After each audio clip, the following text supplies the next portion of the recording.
Welcome to KTV. నా పేరు Sudharani. Prime bulletin ముఖ్యాంశాలు. మీ భూమి మీ హక్కు కార్యక్రమంలో రైతులకు భరోసా ఇచ్చిన బాబు. తిరుమలలో పాము కలకలం.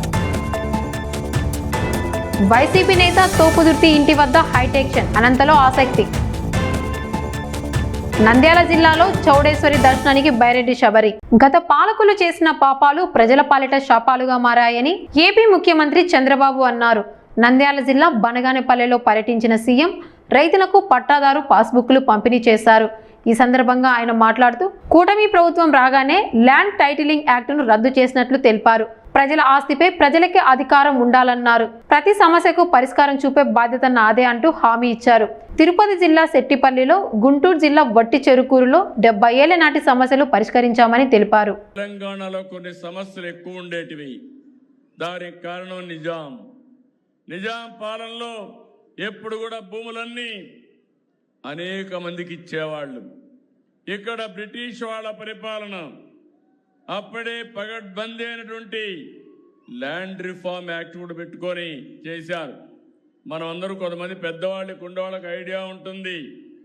ఆ రోజు జమాబందీ చేసేవాళ్ళు. సంవత్సరానికి ఒక్కసారి జమాబందీ చేసి మీ ఆస్తి మీదని మన లెక్కలు రాసేవాళ్ళు. దానికి పన్ను కూడా కట్టేవాళ్ళం. మొట్టమొదటిసారిగా ఎన్టీ రామారావు గారు ముఖ్యమంత్రి అయిన తర్వాత మన భూమి పైన పన్ను కట్టడం ఏంటి? అందుకే భూమి పన్ను రద్దు చేసిన వ్యక్తి నందమూరి తారక రామారావు గారు అని చెప్పి నేను మీకు తెలియజేస్తున్నా. ఒక్క నిమిషం పోలీసులు ఉండమ్మా పోలీసులు. ఇనమ్మా ఇను ఇట్రా పడుకో, ఇటురా, నేను మాట్లాడతాను. ఇట్రా, ఇటుకి 10 మందిలో ఇవన్నీ చేయడం కరెక్ట్ కాదు. నీకు సమస్య ఉంటే ప్రతి ఒక్కరి సమస్య ఇంట మీది న్యాయమైతే నేను మీ దగ్గరకు వచ్చి సమస్య పరిష్కారం చేసి మళ్ళీ మీకు అండగా ఉంటా. మధ్యలో లేచి గొడవలు చేయడం కానీ లేకపోతే డిస్టర్బ్ చేయడం అనేది మన సాంప్రదాయం కాదు, కల్చర్ కాదు. ఆ విషయం గుర్తుపెట్టుకోవాల్సిన అవసరం ఉంది. ఈరోజు అమ్మాయిని వారుగా ఇటు తీసుకురండి, నేను మాట్లాడతాను. ఆ సమస్య నేను పరిష్కారం చేస్తాను. మీరు కూడా పోలీస్ మధ్యలో అందరూ వదిలేండి, అమ్మాయిని తీసుకురండి, అంతే. ఆ పక్క తీసుకురండి, మీరంతా కూర్చోండి, డిస్టర్బెన్స్ లేకుండా కూర్చోండి. ఇది ఒక పవిత్రమైన కార్యక్రమం. ఇది లాజికల్గా తీసుకుపోవాల్సిన అవసరం ఉంది. మధ్యలో అందరూ వెళ్ళిపోవాలా?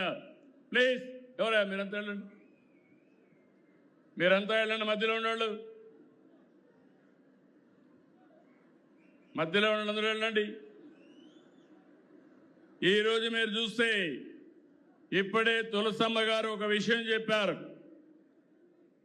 నాకు అనుభవం ఉండి కూడా ఈ సమస్య పరిష్కారం చేయాలంటే చాలా జటిలమైన సమస్య, చాలా సున్నితమైన సమస్య.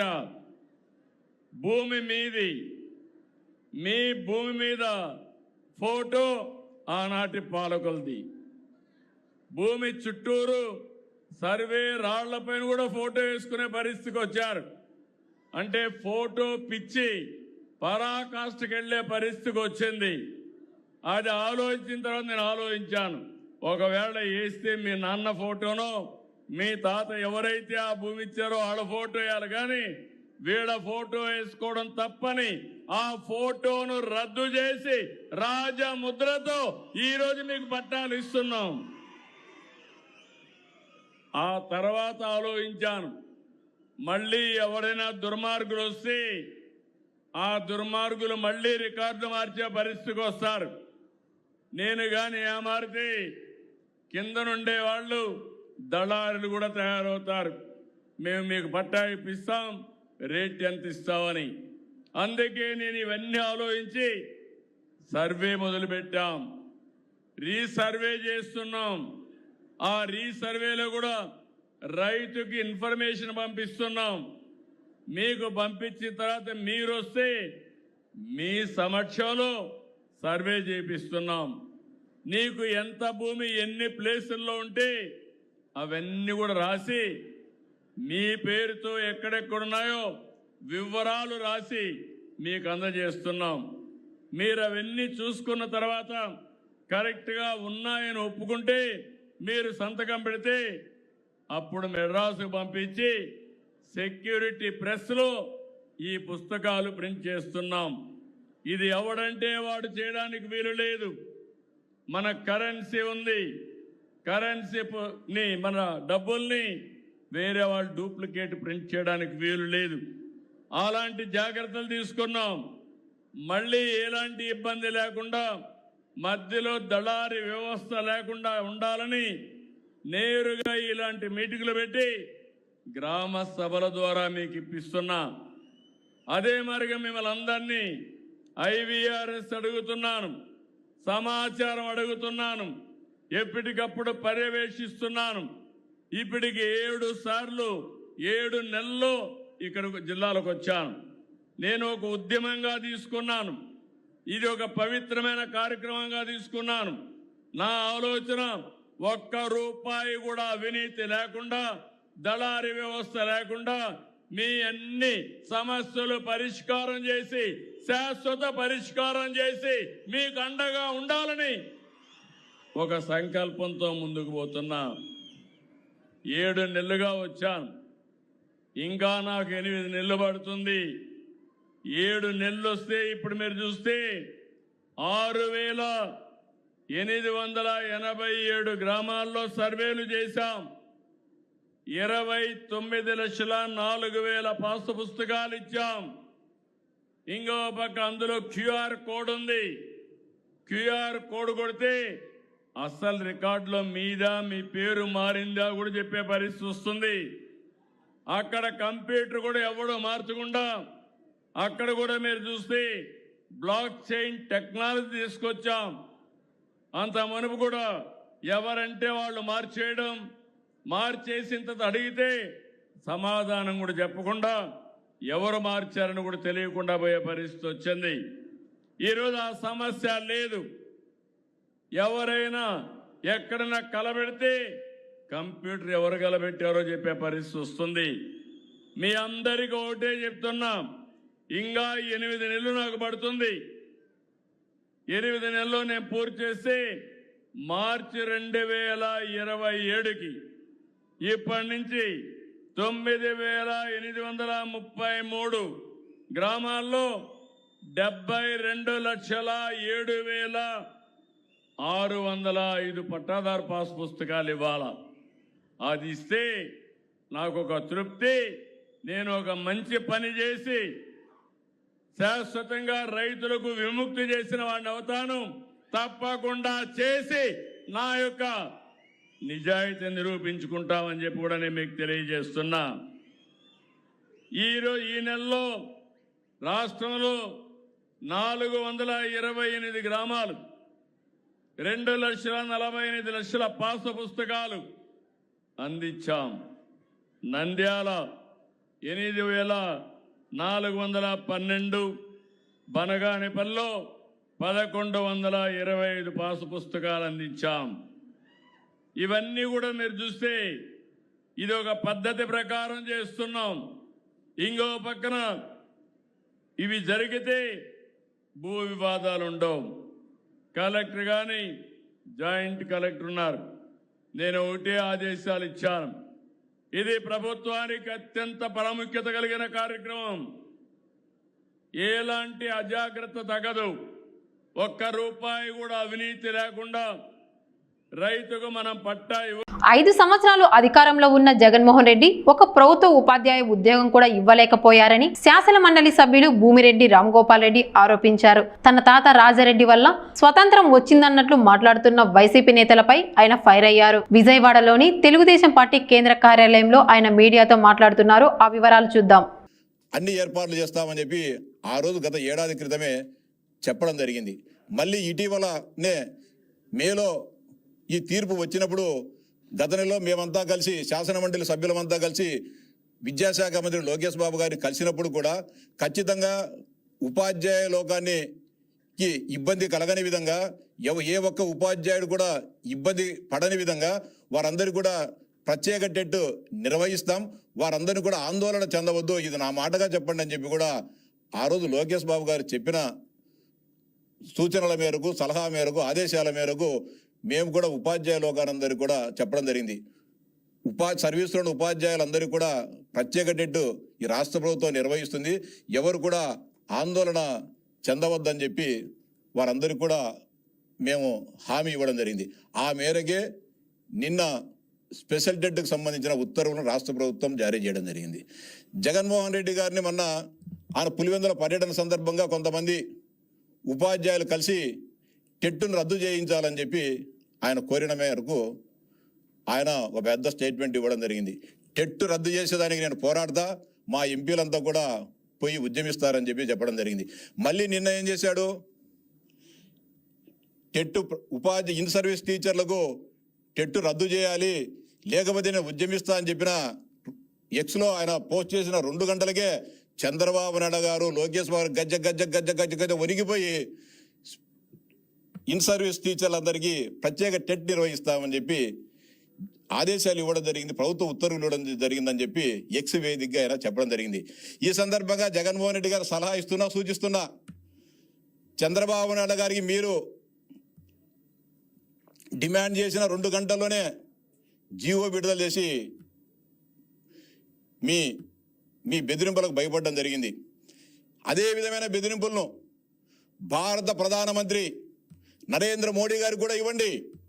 40 గంటలు మీకు సమయం ఇస్తున్నా, మీరు భారత పార్లమెంటులో ఈ టెట్ రద్దు చేయాలని చెప్పి రాజ్యాంగ సవరణ చేసినా సరే టెట్ను రద్దు చేయండి, లేకపోతే మీ ప్రభుత్వాన్ని కూలదోస్తా అని చెప్పి ఢిల్లీ ప్రభుత్వానికి మీరు భారత ప్రధానమంత్రి మోడీ గారికి హెచ్చరిక జారీ చేయాలని చెప్పి ఈ సందర్భంగా నేను జగన్మోహన్ రెడ్డి గారికి సవినయంగా విజ్ఞప్తి చేస్తున్నా. మరోసారి చెప్తున్నా, భారత ప్రధానమంత్రి నరేంద్ర మోడీ గారికి టెట్టు లేకోకుండా ఈ భారతదేశంలో చేయాలని, రాజ్యాంగ సవరణ చేయాలని సర్వోన్నత న్యాయస్థానం ఏదైతే తీర్పు ఇచ్చిందో ఆర్టికల్ 122 ప్రకారం అసాధారణమైన అధికారాలను ఉపయోగించి మీరు చేయకపోతే మీ ప్రభుత్వాన్ని కూలదోస్తా అని చెప్పి నువ్వు డిమాండ్ చేయాలని చెప్పి జగన్మోహన్ రెడ్డి గారికి ఈ రాష్ట్రంలో ఉన్న ఉపాధ్యాయులందరి తరఫున, ఈ భారతదేశంలో ఉన్న ఉపాధ్యాయుల పక్షాన మిమ్మల్ని సవినయంగా కోరుతా ఉన్నా. జగన్మోహన్ రెడ్డి గారు, మీరు దీన్ని అమలు చేయాలా అని చెప్పి మీకు విజ్ఞప్తి చేస్తా ఉన్నా. అంతేకాకుండా టెట్కి సంబంధించి ప్రత్యేక ఎగ్జామ్ పెడతామని చెప్పి స్పష్టంగా చెప్పడం జరిగింది. ఆ మేరకు అన్ని కూడా చేయడం జరుగుతోంది. ఇది రాష్ట్ర ప్రభుత్వానికి సంబంధం లేని విషయం. భారత సర్వోన్నత న్యాయస్థానం ఇచ్చిన తీర్పును అనుసరించి ఆర్టికల్ 122 ప్రకారం అసాధారణ అధికారులను ఉపయోగించి జడ్జిమెంట్ ఇచ్చిన దానికి చంద్రబాబు నాయుడు గారికి, లోకేష్ బాబు గారికి ఏం సంబంధం అని ప్రశ్నిస్తా ఉన్నా. మేము చేయాల్సిన ప్రయత్నాలు అన్నీ చేశాం. మీ మాదిరి ఉపాధ్యాయులు బ్రాందీ సాబులు కాడనో, లేకపోతే మా సమస్యలు పరిష్కరించమంటే పోలీస్ కేసులు, వేధింపులు, అవమానాలు మేము చేయలేదు. ఈ ప్రభుత్వానికి ఉపాధ్యాయులన్నా, ఉద్యోగులన్నా కూడా ఒక స్నేహపూర్వక అభిమానం ఉంది, ప్రేమ ఉంది. మేము ఆంధ్రప్రదేశ్ రాష్ట్రం విభజన జరిగినప్పుడు రాష్ట్రం ఆర్థికంగా ఇబ్బందుల్లో ఉన్న ఆ రోజు 43% ఫిట్మెంట్నిచ్చి ఉద్యోగులకు, ఉపాధ్యాయులకు అండగా నిలవడం జరిగింది. మీరేం చేశారు? 27% అయ్యారున్న దాన్ని 2023లో దాన్ని 4% తగ్గించి 23% చేసిన చరిత్ర మీది. మీరా ఉపాధ్యాయ మిత్రులు మేమా? ఈ సందర్భంగా జగన్మోహన్ రెడ్డి గారిని కూడా సూటిగా ప్రశ్నిస్తా ఉన్నా. 2019 ఎన్నికల ముందు మీరేం చెప్పారు? నేను అధికారంలోకి వచ్చిన వారం రోజుల్లోనే సిపిఎస్ రద్దు చేసి ఓపీఎస్ అమలు చేస్తా అని చెప్పావు. వారం పోయింది, 4.5 సంవత్సరాల తర్వాత ఏం చెప్పావు? నాకు తెలియదు, నాకు అర్థం కాలేదు, నాకు ఎవడు సలహాలు చెప్పలేదని చెప్పి నాలికను మడత పెట్టి చేత కాదని చెప్పి ఒప్పుకున్న దద్దమ్మవు. మీ తండ్రి గారు ముఖ్యమంత్రిగా ఉన్నప్పుడు 2004లో సిపిఎస్ అమలైంది. ప్రధానమంత్రి మన్మోహన్ సింగ్ గారు ఉన్నప్పుడు ఆ సందర్భంగా కేంద్ర ప్రభుత్వం కూడా స్పష్టమైన ఆదేశాలు ఇవ్వడం జరిగింది. 2004 కంటే ముందు ఉద్యోగ నియామకాలు పొందిన వారికి ఓల్డ్ పెన్షన్ స్కీమ్ అమలు చేయండి అని చెప్పి అన్ని రాష్ట్ర ప్రభుత్వాలు సూచిస్తే ఏం చేశారు మీరు? మీ తండ్రి గారు 5 సంవత్సరాలు ఉన్నారు. 2019-24 మధ్య కాలంలో మీరు ముఖ్యమంత్రిగా ఉన్నారు. ఏ రోజైనా ఉపాధ్యాయ ఉద్యోగ సంఘాలతో మాట్లాడినావా? ఎందుకు అమలు చేయలేకపోయినావు? ఆ రోజు ఎందుకు కానీ ట్విట్టర్లోనో ఎక్స్లోనో ఎందుకు కానీ పెట్టలేకపోయినావు? ఏ రోజైనా చర్చించినావు? కనీసం దానిపైన మీకు కనీస పరిజ్ఞాన అవగాహన ఉందా? జగన్మోహన్ రెడ్డి గారు అని మాట్లాడుతున్నా. ఈరోజు మీరు ఈ రాష్ట్రాన్ని ఆర్థికంగా చిన్నాభిన్నం చేసినా దీని పునర్నిర్మాణం కోసం చంద్రబాబు నాయుడు అహర్నిశలు కృషి చేస్తున్నారు. మొన్ననే 2004 కంటే ముందు నియామక పత్రాలు పొందిన 11,000 మంది ఉద్యోగులందరికీ ఓల్డ్ పెన్షన్ స్కీమ్ అమలయ్యే విధంగా రాష్ట్ర ప్రభుత్వం నిర్ణయం తీసుకోవడం జరిగింది. క్యాబినెట్లో కూడా దానికి ఆమోదం తెలపడం జరిగింది. ఇది ఈ ప్రభుత్వానికి ఉన్న నిబద్ధత. అలాగే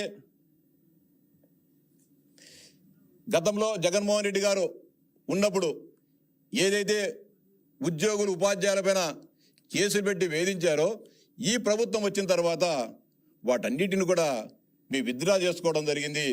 రకరకాల చట్ట నిబంధనల మేరకు వాటన్నిటిని కూడా తొలగించడం జరుగుతూ ఉంది. అదేవిధంగా మీ ప్రభుత్వంలో రిటైర్మెంట్ అయితే 2 సంవత్సరాలకు 3 సంవత్సరాలకు కానీ బకాయిలు ఇవ్వలేని దిక్కులేని పరిపాలన చేశాం. ఈరోజు మీరు అడగండి, ఛాలెంజ్ చేస్తానా, మీ దగ్గరికి వచ్చిన ఫ్యాప్టో నాయకులు కానీ అడగండి.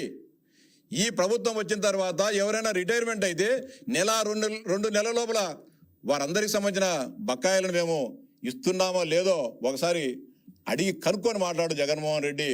అప్పుడు పెట్టు, ట్విట్టర్లో ఎక్స్లో పెడతావో, ట్విట్టర్లో పెట్టు నీ కామెంటు. మీరు ప్రభుత్వం దిగిపోయినాటికి పెన్షన్ బకాయిలు కానీ ఉద్యోగులకు రావాల్సిన అన్ని కూడా దాదాపు 30,000 కోట్ల రూపాయలు మీరు దిగిపోయినాటికి బకాయి పెడితే మా ప్రభుత్వం వచ్చిన తర్వాత ఇప్పటి వరకు 25,000 కోట్ల రూపాయలు మీరు పెట్టిన బకాయిలను మేము చెల్లించడం జరిగింది. అది మా నిబద్ధత, అది మా నిజాయితీ, అది మాకు ఉద్యోగులు ఉపాధ్యాయుల పైన ఉండే ప్రేమ అనురాగాలని చెప్పి చెప్తా ఉన్నా. అదేవిధంగా ఇటీవలే కార్పొరేషన్లు కానీ వీటందరికీ సంబంధించిన ఉద్యోగ వయో పరిమితిని 60 నుంచి 62 సంవత్సరాలకు మన వారం 10 రోజుల క్రితమే పెంచి మా నిబద్ధతను మేము చాటుకోవడం జరిగింది. ఎందుకని మీరు చేయలేకపోయినారు? మీ 5 సంవత్సరాల కాలంలో ఎందుకు కానీ మీరు కార్పొరేషన్లు లేకుంటే మోడల్ స్కూల్స్, కేజీబీ స్కూల్స్లో ఇక్కడ పనిచేసే వివిధ కార్పొరేషన్లో పనిచేసే సహకార శాఖలో పనిచేసే వీళ్ళందరికీ కూడా ఎందుకని నువ్వు 62 సంవత్సరాలు పెంచలేదు? ఆ రోజు మిమ్మల్ని అడిగారు కదా.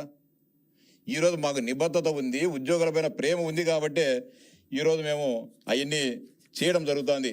అలాగే పేర్ని నాని గారు మాట్లాడుతూ ఉన్నారు, హోంగార్డులకు పోలీసులకు అన్యాయం జరుగుతూ ఉంది, చాలా ఇబ్బంది అవుతూ ఉంది, వారి గురించి ఎవరు పట్టించుకోవడం లేదని చెప్పి మాట్లాడడం జరుగుతోంది.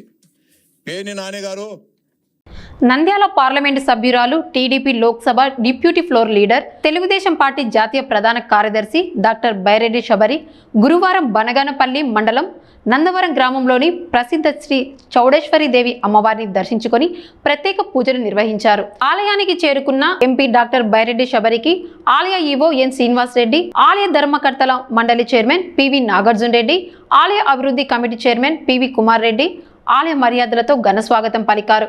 అనంతరం ఆలయ ప్రదక్షిణ చేసిన ఎంపీ అమ్మవారికి అర్చన, అభిషేకం, శ్రీచక్రానికి కుంకుమార్చన తదితర విశేష పూజలు నిర్వహించి ప్రత్యేక దర్శనం చేసుకున్నారు. అనంతరం ఆలయ అర్చకులు ఆమెకు తీర్థ ప్రసాదం అందజేసి వేద ఆశీర్వచనాలతో ఆలయ మర్యాదల ప్రకారం సన్మానించారు. ఈ సందర్భంగా ఆలయ అధికారులు, ప్రజాప్రతినిధులు, భక్తులు పాల్గొన్నారు.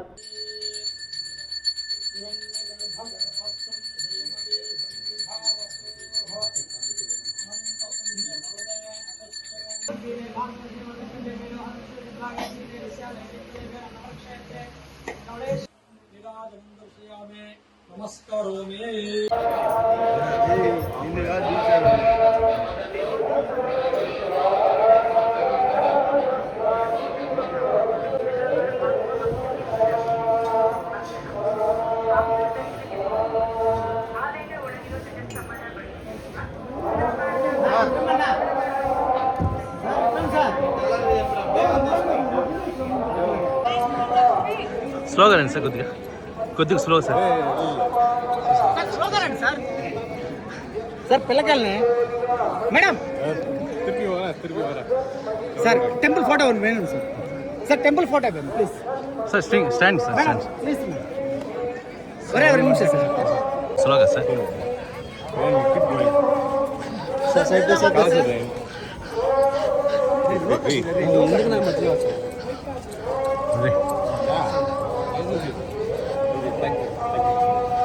జాగ్రత్త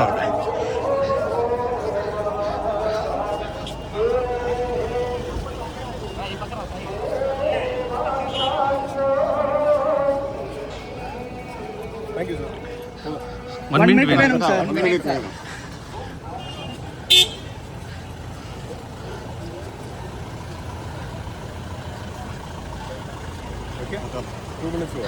తీసుకుందాం హీరో కదా సార్ తీసుకుందాం सर और वॉइस कोडिंग सर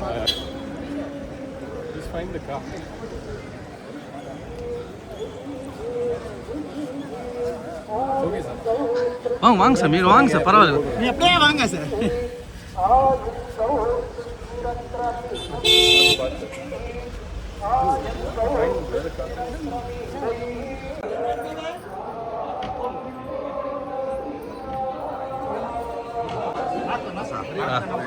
ఓకే గురు రాగురు సై గురు రాగురు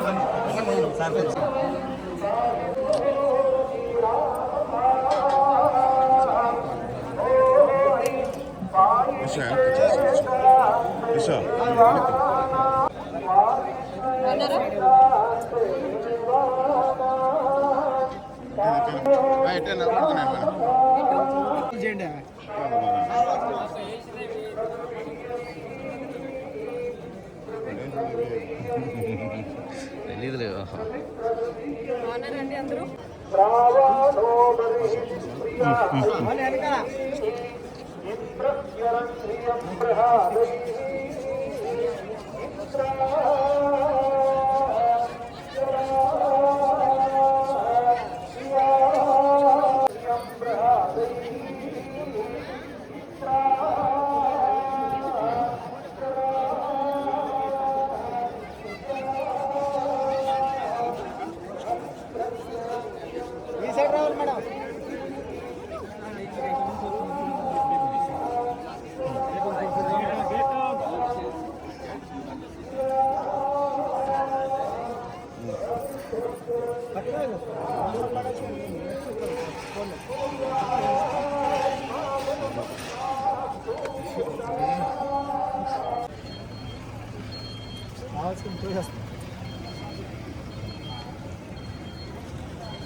వ్యవసాయంలో ఆధునిక సాంకేతికత వినియోగం రైతుల ఆదాయాన్ని పెంచడంలో కీలకమని వైఎస్ఆర్ జిల్లా కలెక్టర్ శ్రీధర్ అన్నారు. వీరపునాయనపల్లి మండలం ఎన్ పాలగిరిలో ఏర్పాటు చేసిన ఆర్ఎం కిసాన్ కేంద్రంలో నూతన వ్యవసాయ యంత్ర పరికరాలను ప్రారంభించి రైతులకు వాటి వినియోగంపై అవగాహన కల్పించారు.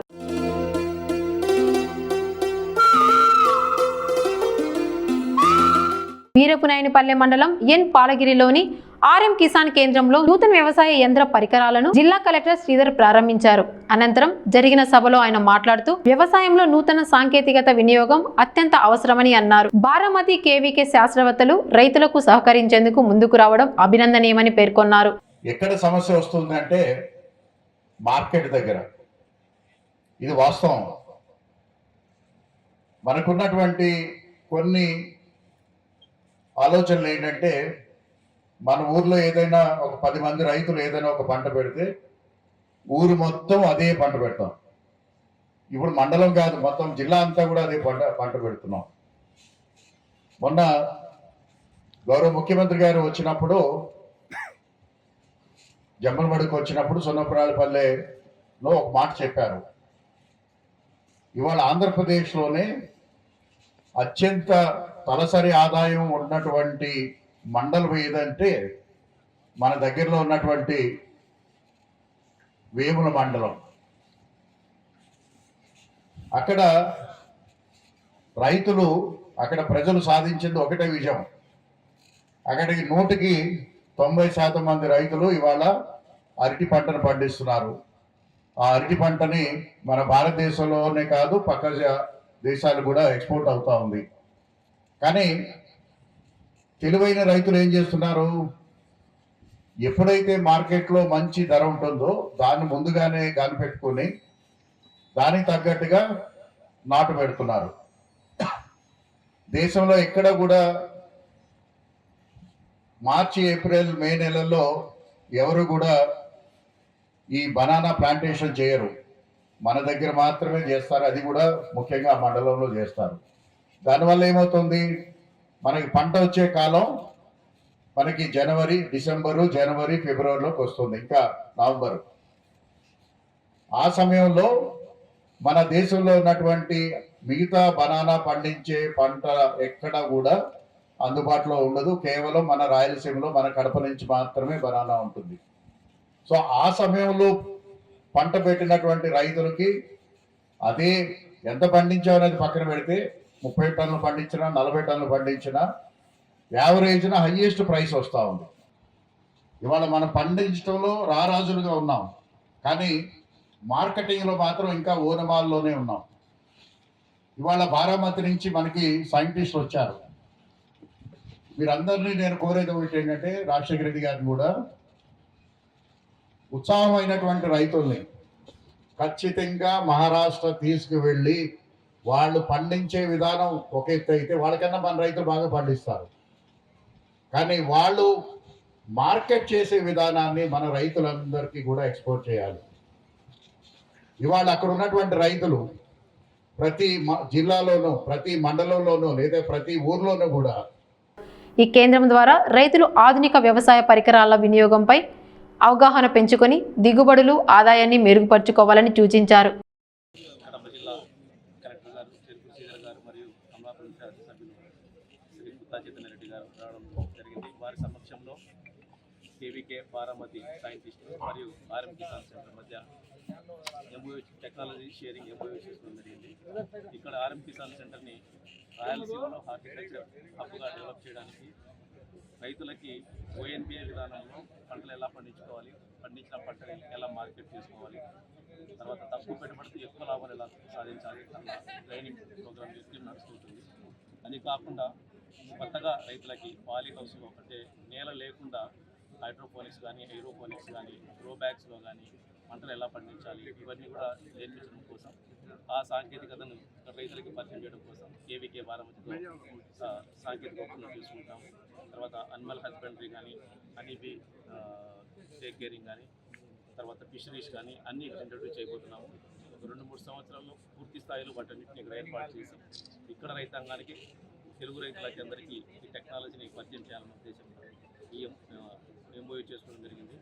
చాలా భారీ ఎత్తున ఇక్కడికి రైతులు ఇచ్చేయడం జరిగింది. ఇక్కడ నుంచి ఆర్ఎం కిసాన్ సెంటర్ ఇంకొక ఎత్తుకు వెళ్తుంది. అంతర్జాతీయంగా గుర్తింపు సాధించడమే ఈ ఆర్ఎం కిసాన్ సెంటర్ యొక్క ధ్యేయము. ప్రపంచవ్యాప్తంగా ఉన్న టెక్నాలజీని రైతులకు పరిచయం చేయడమే ఆర్ఎం కిసాన్ యొక్క ధ్యేయం. దీని ప్రతి ఒక్కరు వినియోగించుకొని నేలను కాపాడుకుంటూ అధిక దిగుబడులు సాధించుకోవడానికి ఆర్ఎం కిసాన్ సెంటర్ ఇచ్చేస్తారని భావిస్తున్నాను. Thank you. కార్యక్రమంలో కమలాపురం ఎమ్మెల్యే పుత్తా కృష్ణ చైతన్యారెడ్డి, టీడీపీ రాష్ట్ర అధ్యక్షులు పుత్తా నరసింహారెడ్డి ముఖ్య అతిథులుగా పాల్గొన్నారు. ప్రతిభ బయోటిక్, ఆర్ఎం కిసాన్ కేంద్రం ఆధ్వర్యంలో ఈ కార్యక్రమం నిర్వహించారు. 10 మంది కోసమో, తన సొంతం కోసమో కాకుండా చుట్టుపక్కల రైతులందరూ కూడా బాగుండాలని చెప్పేసి వారికి కావాల్సిన పరిజ్ఞానం ఇవ్వడానికి ఈ రీసెర్చ్ సెంటర్ పెట్టారు. దానికి ఇందాకే చెప్పారు, ఇంటర్నేషనల్ టైప్ ఉంది కృషి విజ్ఞాన కేంద్రం కాబట్టి ఇంటర్నేషనల్ లెవెల్ అటాచ్మెంట్ ఈ ఆర్ఎం కిసాన్ సెంటర్ కూడా ఆ టెక్నాలజీ ఎక్స్చేంజ్తో మొత్తం ఆ ఇన్ఫర్మేషన్, ఆ రీసెర్చ్ మెటీరియల్ అంతా కూడా ఇక్కడ కూడా అందుబాటులోకి తీసుకురావడం జరుగుతూ ఉంటుంది. ఇది మన ప్రజలు, మన రైతులందరూ కూడా పూర్తిగా వాడుకోవాలని కూడా మిమ్మల్ని అందరూ కోరుకుంటా ఉన్నారు.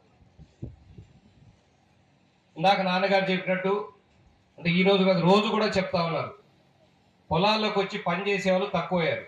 ఎందుకంటే నెక్స్ట్ జనరేషన్ చదువు ఎక్కువ అవుతుంది, చదువు తగ్గట్టు ఉద్యోగాలు పోతా ఉన్నారు.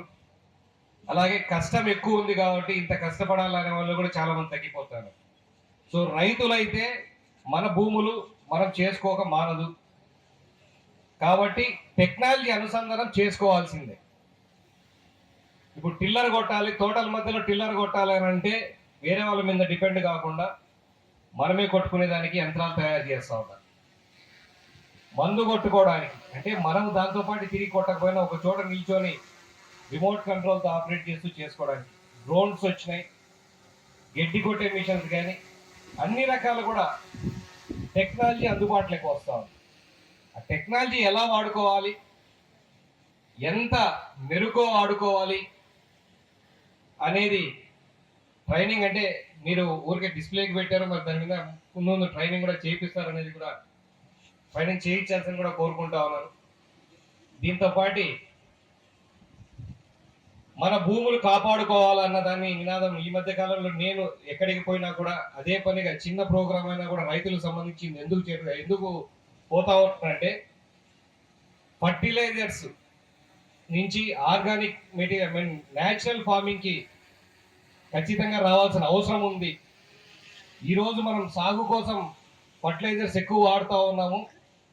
భూమే నాశనం అయితే ఆ సాగు పూర్తిగా కూడా పోతుంది. మన భూమిని కాపాడుకోవాల్సిన అవసరం 100% ఉంది అని చెప్పి తెలియజేయడానికి అయితే గవర్నమెంట్ కూడా ఇప్పుడు కొత్త ప్రోగ్రామ్ పెట్టి చేస్తూ ఉంది.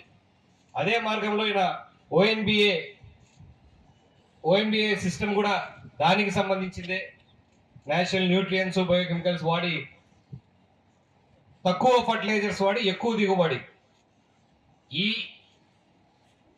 ఏవైతే టెక్నాలజీస్ ఉన్నాయో, ఏవైతే టెక్నిక్స్ ఉన్నాయో ఇవన్నీ కూడా మనం రైతులందరం కూడా ఎప్పుడప్పుడు అప్డేట్ అయ్యి అవన్నీ కూడా ఫాలో కావాలని చెప్పి కోరుకుంటా ఉన్నాను.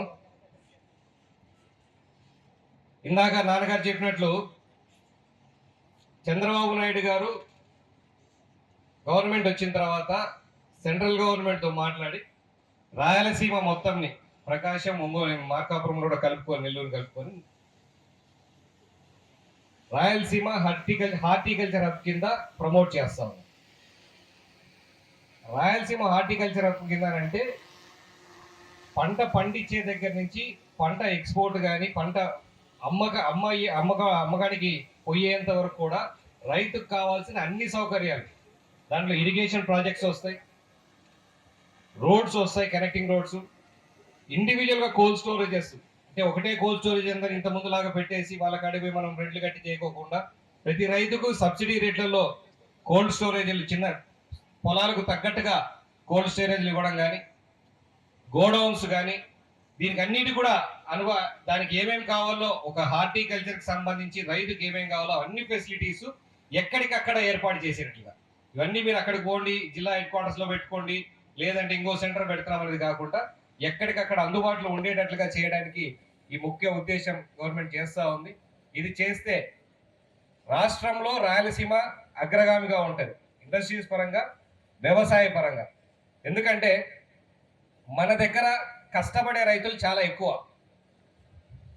మీరు పోల్చుకుంటే అటుపక్క వాళ్ళందరికీ వాటర్ ఎక్కువ ఉంది కాబట్టి వరి ఈ సాగు చేసుకుంటారు. మన దగ్గర ఎటువంటి వాతావరణం ఉన్నా ఆ వాతావరణానికి అనుగుణంగా కష్టపడి పనిచేసే రైతులు మన దగ్గర చాలా ఎక్కువ. అదే మనకు అడ్వాంటేజ్ కూడా. ముందు కాలంలో ఈ టెక్నాలజీ వాడుకొని ఈ టెక్నిక్స్ వాడుకుంటూ మనం 100% గవర్నమెంట్ యొక్క సహకారం వాడుకుంటూ పోతే తప్పకుండా మన రైతులందరూ కూడా, ఇందాక రైతులందరూ రాజులు అన్నారు కదా, ఆ కాలం ఖచ్చితంగా వస్తుంది. చెట్ట పండించాల్సింది వాళ్ళు చెప్తారు. పండించినట్టు మనం ఏం చేయాలనేది రాజశేఖర రెడ్డి గారికి చెప్తా ఉన్నాం. ఆయన చెప్పాలి ఇప్పుడు మన కొందరికి. ఎందుకంటే మనం పంటలు పండిస్తా ఉన్నాం, ఏదో కష్టపడుతున్నారు, వర్షాలు వచ్చినా వాతావరణం అనుకూలించకపోయినా మనం చేయాల్సిన పని, మన రైతులందరం చేయాల్సిన పని అదే చేస్తానే ఉంటాం. ఈ సంవత్సరం అనుకూలించలేదు, రేపు సంవత్సరం వచ్చిన ఆశతో చేస్తా ఉంటాం. ఇవన్నీ చేస్తున్నప్పుడు మన పంటలు మన దగ్గర బాగానే, ఆయన మొదటి దాంట్లోనే మాకు 10 టన్నులు వచ్చినాయని చెప్పినారు. మన వాళ్ళు కూడా 10 టన్నులు కాదు 40 టన్నులు మనకు అరటి చెట్లు కూడా పండిస్తా ఉన్నారు. నేను కూడా పండించిన అరటి చెట్లు 40 టన్నులు. అయినా నాకు రేటు 2000 ఉండింది కర్ణాటకలో. 2000 రూపాయలు టన్నుకో. అంటే ఆయనకు మేము చెప్పగలిగేది ఏమంటే, ఇక్కడ మన దగ్గర మన జిల్లాలో హార్టికల్చర్గా బాగా ఉంటాయి. చీనా ఉంది, సన్నిమ్మ ఉంది, ఈ ఉల్లి వేస్తారు, పువ్వులు వేస్తారు, కూరగాయలు వేస్తారు. వాళ్ళందరికీ రేటును కల్పించలేకపోయినప్పుడు రేటును మనం వచ్చినంత వరకు స్టోరేజ్ చేయడానికి మనకు రాజశేఖర రెడ్డి గారు సహకరిస్తే, మన స్టేట్ గవర్నమెంట్ కూడా, మన గౌరవ ముఖ్యమంత్రి చంద్రబాబు నాయుడు గారు కూడా మనకు హార్టికల్చర్ హబ్గా మన రాష్ట్రానికి, మన రాయలసీమ 4 జిల్లాలకు 1,00,000 కోట్ల రూపాయలతో చేయాలనేది ఒక సంకల్పం చేశారు. ఆ 1,00,000 కోట్లు ఏమి చేస్తారంటే ప్రధానంగా ఫుడ్ ప్రాసెసింగ్ దాంట్లో కానీ, కోల్డ్ స్టోరేజ్లకు కానీ, రోడ్లు మన పొలాల్లోంచి మన పైర్లు తీసుకోవడానికి ఇంటర్నల్ రోడ్స్, చిన్న చిన్న రోడ్లు ఉన్నాయి, ఆ రోడ్లన్నిటి కూడా వేయడానికి కూడా చేసినారు. దానికి భాగంగా ఒక్కొక్క కాన్స్టిట్యున్సీకి ఇప్పుడు మన రాయలసీమలో 52 దాంట్లో కూడా ముందు ఒక్కొక్క కాన్స్టిట్యున్సీకి 100 కోట్లు అని కూడా చెప్పడం కూడా జరిగింది. ఆ తర్వాత కొంచెం వచ్చే డబ్బులు కొంత లేట్ అవుతున్నాయి కాబట్టి ఇప్పుడు ఒక్కొక్క జిల్లాకు 50 కోట్ల లెక్కన రోడ్లు వేయడానికి కూడా శాంక్షన్ చేయడం జరిగింది. అది తొందరలో కూడా మొదలు పెడతాడు. మేము చేసేసి అది గవర్నమెంట్ పెట్టా ప్రధానంగా రాజశేఖర రెడ్డి చేయాల్సిందేమంటే మనకు ఎక్స్పోర్ట్ ఇవ్వడానికి ఏమేమి చేయాలో చేసేదానికి ఆయన సహకారం ఉంటే నేను కూడా పెట్టుబడి పెట్టి మీతో పాటు వ్యాపారం చేయడానికి సిద్ధంగా ఉంటే ఎన్ని కోట్లైనా. మన రైతులకు మేలు జరగాలంటే మనం చేయాల్సింది మనం రేటు వచ్చేదానికి మనం చేయాలి. పండిస్తున్నారు, ఒకవేళ ఎప్పుడైనా వాతావరణం సరిగా లేనప్పుడు పంటలు తక్కువ పడినా కూడా దానికి తగినట్టు మనం పెట్టుకుంటే నష్టపోకుండా రైతు. మన ఉల్లిగడ్డలు వేసినారు పోయినసారి, అందరూ నష్టపోయినారు. అదే స్టోరేజ్ పెట్టుకునే దానికి మన దగ్గర ఉండి దాని అంతా చేయగలిగితే రైతు నష్టపోకుండా ఉంటారు. అలాగే దాంట్లో మన కలెక్టర్ గారికి కూడా చాలా ఇంట్రెస్ట్ అగ్రికల్చర్ మీద. గతంలో మేము రోజు మాట్లాడుతానే చేస్తానే కూడా ఆయన కూడా డ్రాగన్ ఫ్రూట్ పుట్టి ఎకరాకు 6.5 లక్షల రూపాయలకి అమ్మినాడు. ఒక ఎకరా ఆయన 12 ఎకరాలు పెడితే 78 లక్షల రూపాయలు మన కలెక్టర్ గారు హైదరాబాద్ దగ్గర వాళ్ళ ఊరి దగ్గర పెట్టి చేస్తున్నారు. కాబట్టి మేమంతా కోరేది మనం ఎక్స్పోర్ట్కి ఏం చేయాలి, ఎట్లా చేయాలి. మనం ఇటు మెడ్రాస్ పోతే సరిగా పోలేకపోతున్నాం. మనకి ఇటు మ్యాంగ్లూరు కానీ, బాంబే మ్యాంగ్లూరు దగ్గరగానే ఉంటుంది. మంగళూరు ఫోర్ట్కు పోయేసి మనం పెట్టేటట్టుగా ఏర్పాటు చేసేస్తే మనకు కొన్ని గంటలు అదే మెడ్రాస్ కంటే అట్లా చుట్టూ తిరిగి రావాలి. మనం పోయేది ఎక్కువ, మన పంటలు ఎక్కువ గల్ఫ్ కంట్రీస్కే పోతాయి. కాబట్టి దాన్ని మనము ఎలా చేస్తే బాగుంటుంది, ఏమేమి చేస్తే ఒకవేళ గవర్నమెంట్ పెట్టకపోని మనమంతా ఎంతైనా 10 కోట్లు కానీ, 20 కోట్లు కానీ, 30 కోట్లు పెట్టుబడి మనం పెట్టి మన రైతులకు మేలు చేయడానికి ఏమేమి అనేది ఒకసారి ఇప్పుడు చెప్పేది కాదు. ఇది ఏదో నేను మా ఫోన్లో చెప్పినా మాటలు చెప్పినా అవుతుంది అనేది కాదు. మనం ప్రాక్టికల్గా చూసేసి దాని మీద నువ్వు శ్రద్ధ పెట్టి చేయగలిగితే మేము కూడా దానికి తోడ్పాటుగా ఉంటామని తెలియజేస్తూ అందరికీ చెప్పాల్సింది కలెక్టర్ గారు బాగా చెప్తారు. కలెక్టర్ గారు దాని మీద మంచి అవగాహన ఉంది, మన పంటల మీద దీంట్లన్నిటి మీద. ఇవి కూడా చేస్తున్నారు, మేము కూడా బాగానే తోటలు చేస్తున్నాం. కానీ మాకు ప్రాక్టికల్గా మేము అంత ముందుకు ఆయన మీరు చెప్పినట్టు చేయలేకపోతా ఉన్నాం. దానికి ప్రాబ్లం కూడా మాకు కూడా అక్కడ ఉండే మా వాళ్ళు ఇక్కడ ఉండి పనిచేసే వాళ్ళు చాలా తక్కువ ఉన్నారు. లేబర్ ప్రాబ్లం కూడా దానికి తగినట్టు మీరు చెప్పినట్టు చేయాలంటే ప్రాబ్లం కూడా తక్కువ ఉంది. దీనికి తోడు మేమంతా మాకు ఒక మేనేజర్ని పెట్టుకుంటే పాపం అతనే కష్టపడుతుంటాడు. ఒక 500 ఎకరాలు 600 ఎకరాలు చూస్తాడు ఒక ఆయన. ఆ మేనేజర్ ఓబోయ్ అని ఉంటాడు, ఇక్కడ ఉంటాడు, చూడడానికంటే వచ్చినాడు ఇక్కడికి. కాబట్టి మీరు మేము చెప్పింది కొంచెం ఆలోచన చేయాలని కోరుకుంటూ అందరికీ పేరు పేరు నమస్కారాలు తెలియజేస్తూ సెలవు తీసుకుంటున్నాను. ఇది వాటి ప్రైమ్ బులెటిన్. చూస్తూనే ఉండండి KTV, ప్రతి వార్త ప్రజల పక్షం.